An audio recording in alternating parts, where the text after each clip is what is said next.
নজর রাখবো পরবর্তী সংবাদে। শুভাংশুদের এবার মহাকাশ যাত্রা পুনরায় শুরু হতে যাচ্ছে। তবে কি বিগত দিনে যেটা লক্ষ্য করা গেছিল, ড্রাগন মহাকাশ যানের প্রযুক্তিগত সমস্যা তৈরি হয়েছে, সেটা কি এবার মিটে গেছে?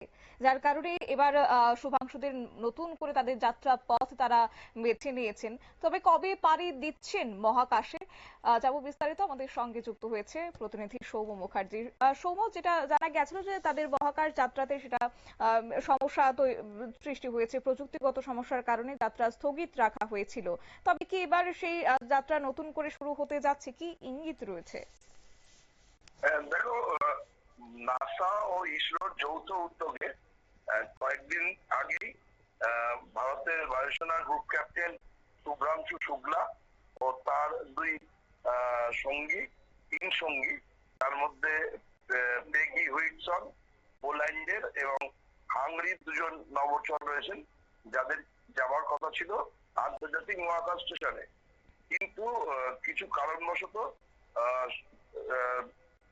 ইলন মাস্কের যে সংস্থা স্পেসএক্স, তার ড্রাগন মহাকাশযানে কিছু সমস্যার কারণে কিছুদিন ধরেই যাওয়ার চেষ্টা করা সত্ত্বেও মহাকাশ যাত্রা সম্ভব হচ্ছিল না।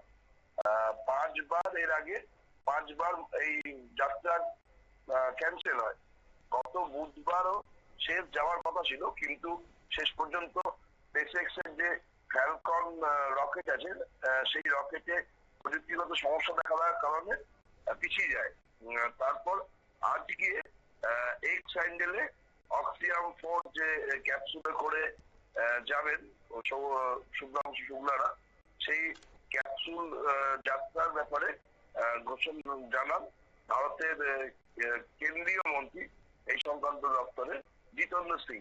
তিনি জানান যে আগামী 19শে জুন মহাকাশচারী শুভ্রাংশু শুক্লা সহ তার যে তিনজন সঙ্গী আছেন, তাদেরকে নিয়ে এই মহাকাশ যাত্রা হবে এবং তারা আন্তর্জাতিক মহাকাশ স্টেশনে পৌঁছানোর পরে সেখানে 14 দিন ধরে থাকবেন এবং বিভিন্ন রকম পরীক্ষা নিরীক্ষা করবেন। কথা যেটা আছে যে প্রযুক্তিগত যে সমস্যা চিহ্নিত করেছে স্পেসএক্স এর তরফে, সেই মতো ব্যবস্থাও নেওয়া হয়েছে। এই ব্যাপারে বিস্তারিত ব্যাখ্যাও দিয়েছে স্পেসএক্স অ্যাডমিনিস্ট্রেশন তরফ থেকে। যেটা জানা যাচ্ছে যে শুভ্রাংশু এই যে যাচ্ছেন মহাকাশ স্টেশনে, সেখানে গিয়ে ভারতের যে আসন্ন মহাকাশ অভিযান আছে গগনযান, তার ভিত্তিপ্রস্তর অভিযান স্থাপন করবে।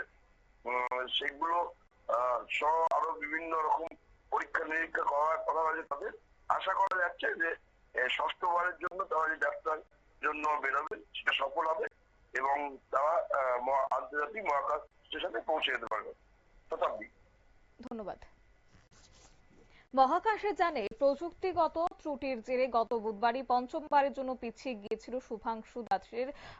শুভাংশুদের সেখানে যাত্রা। শনিবার ঐতিহাসিকভাবে মহাকাশ অভিযানে নতুন দিন ঘোষণা করেছেন কেন্দ্রীয় মন্ত্রী জিতেন্দ্র সিং। তিনি অবশ্য জানিয়েছেন যে বৃহস্পতিবার অর্থাৎ 19শে জুন আন্তর্জাতিক মহাকাশ গবেষণা কেন্দ্রের উদ্দেশ্যে পাড়ি দেবেন ভারতীয় মহাকাশচারী এবং তার বিদেশ সঙ্গীরা। নিয়ে নিচ্ছি ছোট্ট একটি বিজ্ঞাপন বিরতি, সঙ্গে থাকুন।